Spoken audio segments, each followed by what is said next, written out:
beautiful, long, strong neck and the most beautiful, long, strong legs. He could reach things that the other animals could only dream of reaching.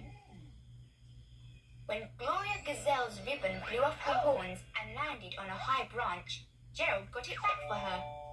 When Roger Rhino's bow tie was stolen by Molly Monkey and hidden in a nest, Gerald reached up and gave it back to Roger. Gerald didn't have a bow tie or a ribbon. In fact, he didn't have anything to wear to make him feel more handsome and gorgeous. Then, one day, a beautiful purple feather floated down from the sky and landed on the topmost branch of Gerald's favourite tree. That would be the most perfect thing to wear behind my left ear, said Gerald. He reached up to get it, but it was too high up. Too high up, even for Gerald. Jump, Gerald! Cried Gloria the Gazelle.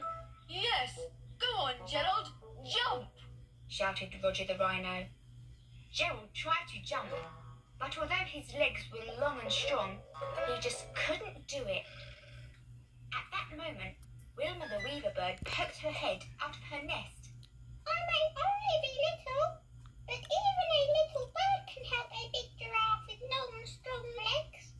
And without another word, she flew up to the top of the tree, picked up the purple feather in her beak, and handed it to Gerald. Gerald was so happy. He put it behind his left ear and chuckled. These legs may be long and strong, but they just weren't made for jumping.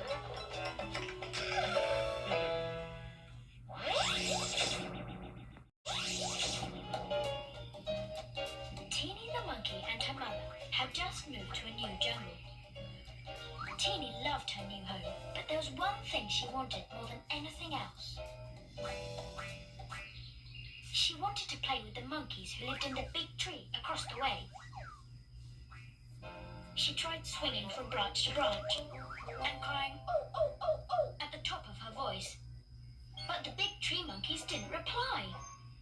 Then Mother Monkey built an extra large leafy nest, so there was lots of room for monkeys to play. But the big tree monkeys never came. Oh dear, Teeny sighed. I'm never going to make friends with the big tree monkeys. Then one day, a parrot landed on a nearby branch. "The big tree monkeys are having a tea party," he said. "Can Teeny come, please?" Teeny was so happy. Mother Monkey was happy too. Oh, Teeny, She cried. you must look your best for the tea party. I'll give you an extra special groom. Sit still while I pick all the bugs and dusty bits and pieces out of your fur. There's a good monkey. So Teeny sat and Mother Monkey groomed her. She picked out all the bugs and dusty bits and pieces. And as she picked them out, she popped them into her mouth. Very tasty. Soon it was time for the tea party, and Teeny's fur had never looked so wonderful. Have a lovely time, said Mother Monkey, waving goodbye. But Teeny turned to Mother Monkey and said, Oh, what are you going to do about your tea, Mum? But Mother Monkey didn't need any tea. She had eaten hers already.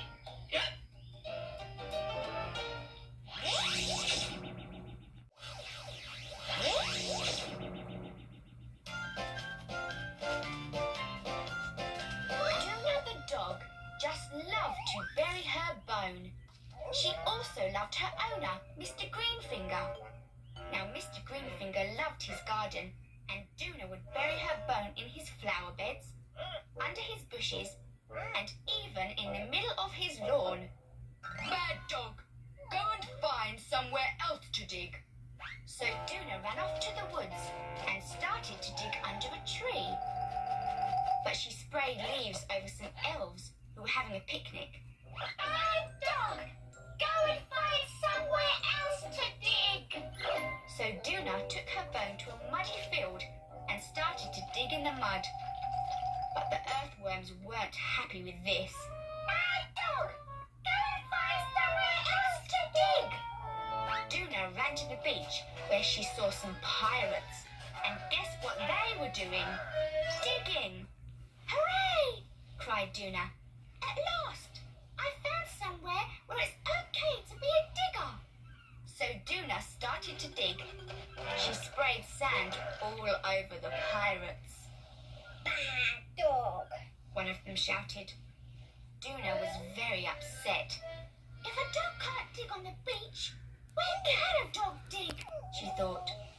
But suddenly, the pirates saw a shiny thing deep down in the hole that Duna had dug. Look! The dog's dug up our treasure. Just what we were looking for. Good dog! Cried the pirates. Duna wagged her tail. She was so happy. She never dug up the garden again. Good dog, Duna, said Mr. Greenfinger.